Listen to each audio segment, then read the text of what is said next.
Everyone was staring. The music stopped. The laughter froze. And there she was, standing in the middle of the grand hall, trembling, humiliated, her dress torn slightly from the struggle, her eyes wide with shock and disbelief. He had thrown her out, my husband, the man who promised to love and protect her, right in front of all our guests. People whispered, stared, some even gasped. But nobody moved. Nobody dared intervene. I wanted to disappear, to melt into the marble floor, to crawl under a chair and never be seen again. My heart pounded so loudly, I was sure everyone could hear it. "Why are you doing this?" I whispered, my voice trembling. "She is my wife." I wanted to scream. My lips moved, but no sound came out.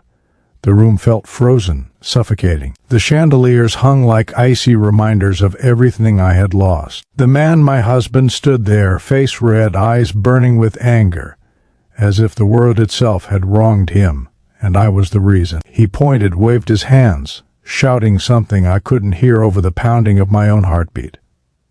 Tears burned my eyes. I could feel the judgment, the whispers, the sneers pressing into me. The guest looked away awkwardly, pretending not to notice. And then a deep voice cut through the tension, calm, authoritative, unshakable. "Stop." Everyone turned. In the doorway, an old man appeared, dressed in an elegant suit, his presence commanding yet calm. His eyes, sharp and wise, swept across the room, landing on my husband, then me. The guests held their breath. He stepped forward slowly, his cane tapping softly on the polished floor, each step measured, deliberate. "Enough," he said, voice firm. "You will not treat her this way." My husband froze, anger fading into shock. I didn't know who this man was, but something about him made the room feel smaller, quieter, heavier. He stopped in front of me, placing a hand lightly on my shoulder. "She is my daughter," he said simply, "and no one, not even her husband, has the right to humiliate her." The words echoed in the hall. Gasps filled the room. I blinked, unable to process what I had just heard. My husband's face drained of color. What are you saying?" he stammered. The old man's eyes didn't waver. "I am her father. She belongs to me, and anyone who disrespects her will answer to me." My knees felt weak. My heart raced, a strange mixture of fear and relief washing over me. The guests murmured, stunned into silence. Someone whispered, "He's rich, incredibly rich." Another voice added, "I've heard of him. He doesn't forgive easily." I swallowed hard, looking at the man who had just saved me from humiliation, my eyes wide with awe and disbelief. I wanted to speak, to say thank you, but no words came. Instead, I felt a wave of hope, of something I hadn't felt in years. For the first time tonight, I realized maybe I wasn't powerless. Maybe someone cared more than anyone else in this room. The old man turned to my husband, his expression unwavering. "Apologize. Now." My husband opened his mouth, closed it again. His pride wavered. The hall was tense, every guest watching, every eye on us. The old man's presence was like a shield, protecting me without a word beyond that single statement. And in that moment I understood my life was about to change. Forever. The room was frozen. My husband's face went pale, the anger in his eyes flickering like a candle in the wind. The guests whispered nervously, unsure whether to intervene or stay silent. The old man didn't move quickly. He walked slowly, deliberately, each step echoing authority. He stopped a few feet from my husband, looking down at him, not with anger, but with the kind of calm judgment that pierced straight to the heart. "Apologize," he said simply, his voice low but unwavering. My husband opened his mouth, words failing him, pride wrestling with shame. I felt tears prick at my eyes, not just from relief, but from shock. Who was this man? Why had he appeared just in time? Old man turned to me, eyes softening, and for the first time tonight I felt a flicker of safety, of protection. My trembling hands instinctively went to my chest. "Come with me," he said, offering his arm, a silent promise that he would shield me from further humiliation. I hesitated, caught between disbelief and hope, then placed my hand lightly in his. The crowd watched in stunned silence. My husband's voice finally broke, trembling, barely audible. This isn't fair." The old man's gaze didn't waver. "Fair has nothing to do with it," he said. "Respect does." I felt a mixture of fear and gratitude. The guests were staring, some of them shifting uncomfortably, realizing that no amount of wealth, no elegant dress, no social standing could challenge the authority of this man. He turned back to my husband, calm but lethal in his quiet power.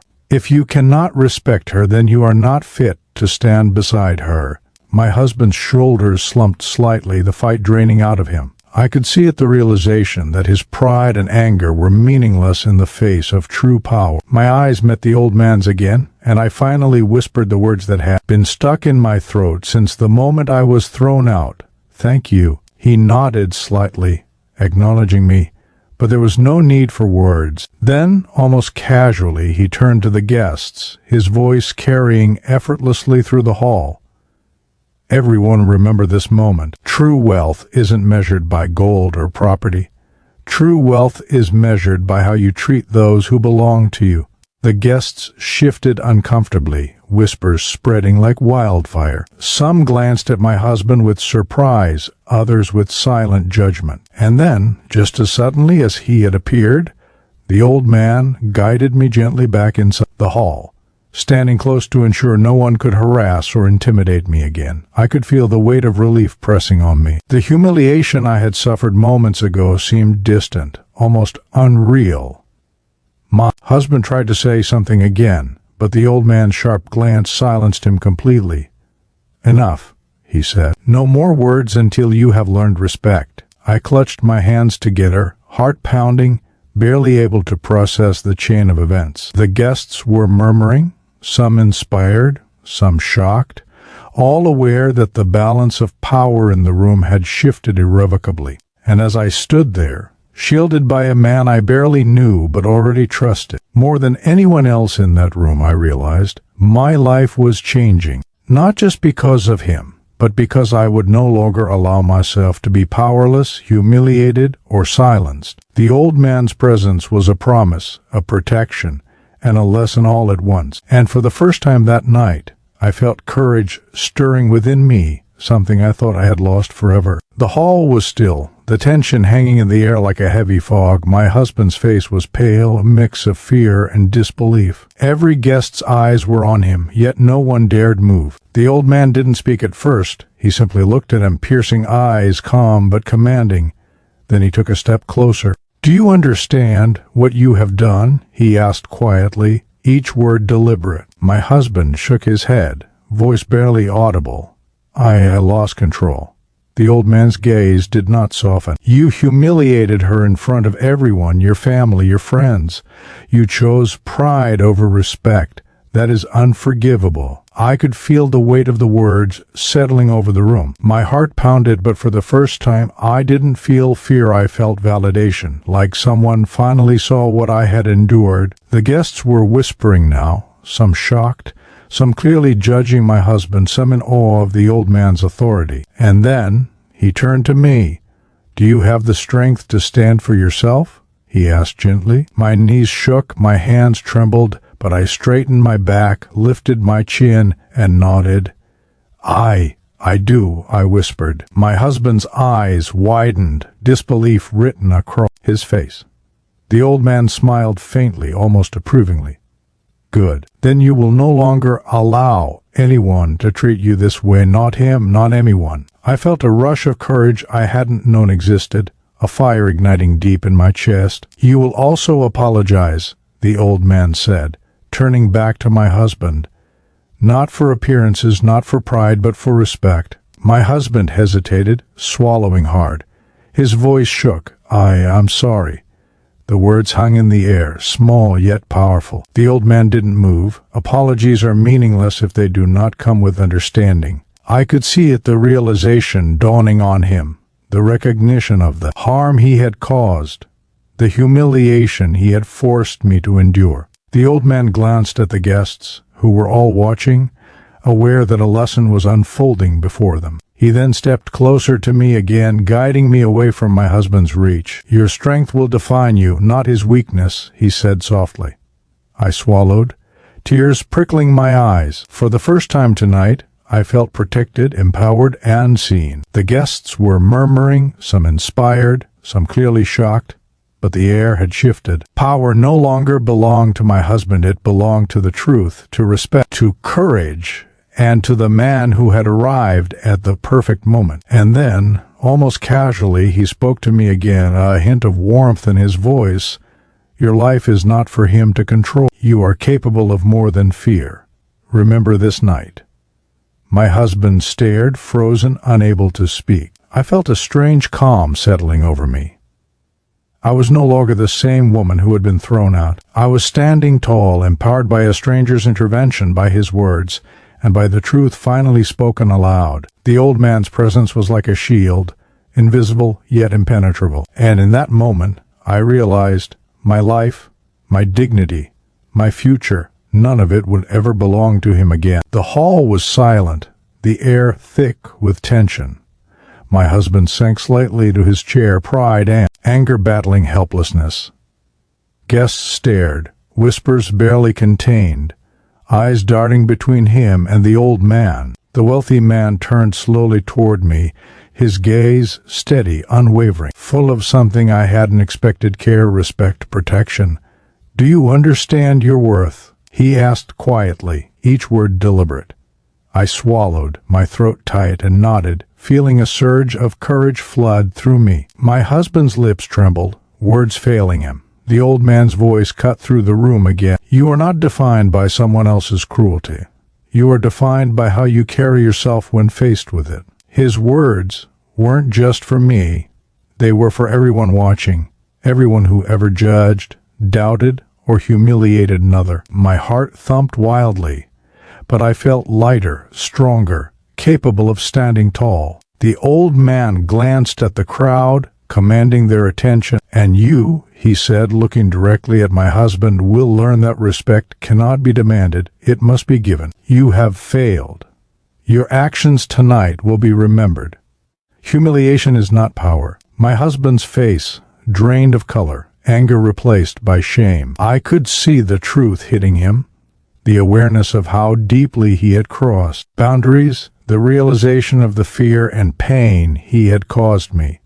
The old man's voice softened, not for my husband, but for me. "You are protected now. You will no longer be silent. You will no longer suffer in silence." My chest swelled with relief. The guests were silent, awe and disbelief written on every face. And then unexpectedly the old man placed a hand gently on my shoulder, guiding me closer. "There is more to be done," he said. "Tonight is not just about stopping him. It is about reclaiming your life." I felt a mix of gratitude and fear. What did he mean? The old man's eyes were sharp but warm, and I trusted him instinctively. "I will teach you," he said, "how to stand, how to hold your dignity, how to never allow someone to control your life again." Nodded, unable to speak, overwhelmed by the gravity of the night, by the power of this stranger, by the possibility that my life was changing in ways I hadn't dared imagine. My husband tried to speak, but the old man's piercing gaze silenced him instantly. "No more words," he said firmly. "Your actions will speak for themselves." I could feel my husband shrinking, the weight of judgment pressing down. And I finally realized something vital: control was no longer his. The old man's influence was undeniable, his presence a shield, a lesson, and a force all at once. I felt hope for the first time tonight. I felt courage, and I understood that nothing, no humiliation, no wealth, no fear could take that away from me now. The guests were still watching, some shocked, some inspired, all aware that the balance of power had shifted irrevocably. And as I stood there, guided and protected by the man who had stepped into my life at the perfect moment, I realized my life, my dignity, my choices, my future, all of it was finally mine again. The room was charged with an almost unbearable tension. My husband sat frozen, guilt and shock battling with the remnants of his pride. Guests whispered, some clearly stunned, others in disbelief at the way the old man had shifted the power in the room. I felt a strange mixture of fear and relief. Fear of what might come next, relief that finally someone had intervened in the torment I had endured for so long. The old man looked at me again, calm, steady, radiating authority, yet kindness beneath it. "You will no longer live under fear," he said. Tonight is not just a lesson for him. It is a lesson for everyone watching. Strength is shown through dignity, courage, and truth. I swallowed hard, tears stinging my eyes, and nodded, feeling something. Inside me awakened a sense of power, a sense of self I thought I had lost. My husband's eyes darted to mine, desperation and fear clear in his gaze. He tried to speak, but the old man's gaze held him silent. Actions speak louder than words. The old man continued, voice cutting clean through the room. "You will learn what it means to respect, to protect, and to honor those who are yours." I could feel the room holding its breath. I saw the guests shifting, realizing that this was not just a private matter. This was a lesson in humanity, in respect, in courage. Then the old man turned fully toward me. "You are stronger than you know. Your life is yours to reclaim, and nothing can take it from you if you stand firm." I felt my chest swell with courage. For the first time tonight, I could meet my own gaze in the mirror of my soul and see someone who mattered, someone worthy, someone who would no longer be humiliated. My husband finally muttered, barely above a whisper, I am sorry." The old man's gaze softened slightly. "An apology without understanding is hollow. You will show her through your actions." And then, almost imperceptibly, he stepped back, guiding me gently. I felt a mix of gratitude and awe, realizing that this stranger, this man who had appeared at the perfect moment, had given me something no one else had: strength, protection, and the knowledge that I could stand on my own. The guests were whispering, some inspired, some clearly moved, all aware that the balance of power in the room had irrevocably shifted. And as I stood there, side by side with the man who had shown me that courage and respect could triumph over cruelty and pride, I realized something profound. My life had changed forever. No longer would I allow fear, shame, or humiliation to define me. No longer would I bow to anyone who sought to control me. The old man's presence was more than protection. It was a promise, a lesson, a lifeline. And I understood with every fiber of my being that true power did not come from wealth, nor from anger, nor from dominance. True power came from dignity, from courage, and from the people who choose to stand by you when no one else does. My husband slumped further, realization and shame etched into every line of his face. And I, for the first time that night, felt free, empowered, and seen. The old man had not just stopped the humiliation, he had given me something infinitely greater, the knowledge that I could reclaim my life and never let anyone take it from me again. The tension in the hall finally began to lift, though the weight of the night still pressed heavily on everyone present. My husband slumped completely, the fight drained out of him, replaced by an unmistakable mixture of guilt, shame, and helplessness. The old man's eyes met mine, calm, unwavering, yet full of something I had not expected: approval, pride, and reassurance. "Tonight marks a turning point," he said softly, his voice carrying authority without harshness. "Not just for him, but for you. Never forget your worth. Never allow anyone to diminish it." I felt tears blur my vision, a mix of relief and empowerment flooding through me. I had been humiliated, silenced, and belittled, but I was finally standing tall. The guests were still watching, some in awe, some shaken, but none daring to break the new order of the room. And then the old man turned fully toward my husband. "You have seen the strength of one you tried to break. The lesson has been given. It is now up to you to act with integrity, respect, and humility. Earn your place beside her, if you can." My husband's lips quivered, eyes downcast, and I could see, for the first time, genuine understanding of the consequences of his actions. The old man guided me gently forward, his hand resting lightly on my back, a subtle shield. "Your life, your dignity, Your choices, they belong to you. Protect them. Cherish them. Stand firm. I felt the power of his words settle deep in my soul. I realized then that this night, though terrifying and humiliating, had gifted me the greatest thing I could imagine, the knowledge that I was no longer powerless. Courage, dignity, respect, and self-worth were mine to claim, and no one could ever take them from me again. The guests began to stir, whispers spreading through the room, but I paid them no mind. My focus was on the present, on the strength that had been restored to me. My husband moved slightly forward, tentative, hesitant, but I did not turn to him. Instead, I lifted my chin, shoulders squared, and met his gaze directly. "Learn from this," I said quietly, the firmness in my voice shocking even me. "Respect is earned.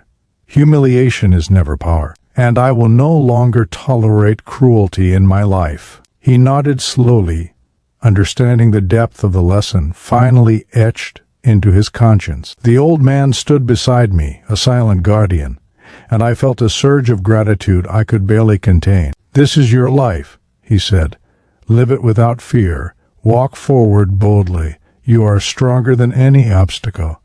I felt my chest swell, my spirit renewed, and for the first time in what felt like years, I breathed freely. The guests began to applaud softly, hesitant at first, then louder as the realization of what had transpired settled in. It was not just a lesson for my husband, it was a lesson for all who witnessed it, a reminder that true power lies in respect, dignity, courage, and standing up for oneself. And as I stood there, shielded by the man who had stepped into my life when I needed him most, I felt the weight of the night lift. I knew that nothing would ever make me bow to fear, humiliation, or control again. My life was mine, and I would walk forward with confidence, courage, and self-respect, forever grateful to the man who had shown me the way.